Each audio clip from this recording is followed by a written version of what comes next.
嗱，本身咧應該係話30年前咧就係香港演藝學院就讀書啦，咁我係編劇系同埋表演系嘅，咁所以咧人生應該頭嗰10年都係主力做舞台劇、編劇、導演，間唔中做下演員嘅。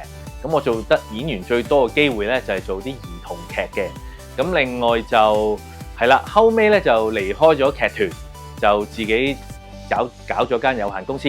咁啊開始咧，除咗係繼續寫戲之外咧，就開始做一啲培訓，教人哋演講、銷售，點樣可以用感情去講説話。咁可能一碌又過咗10年啦。咁而家最後有一個新嘅身份咧，就係成為一位小説作家啦。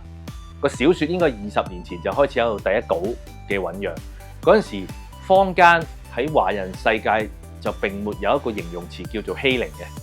你見而家學校有欺凌，職場都有欺凌咁樣，又情緒勒索咁好多呢啲新嘅詞彙嘅。咁但係20年前個古仔咧，神已經話俾我聽係會有欺凌嘅元素，叫我放落去嘅。咁我就咁樣寫咗。另外咧就係20年前咧，神已經將人口販賣呢個情節咧都放埋落去。不過咧就唔係用，你知人口販賣係講現代社會噶嘛，而家係咪喺好多園區嗰度咁樣發生噶嘛？咁但係神俾我呢個解咒師嘅古仔咧，係穿越到去一個虛擬咗嘅一個古代世界。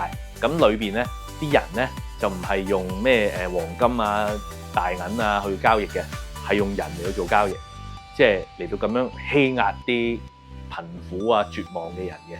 咁我覺得呢兩個點咧係即係神仙犀利喎！佢20年前就已經預知咗咧會有呢啲嘢發生，就叫我寫落個古仔度。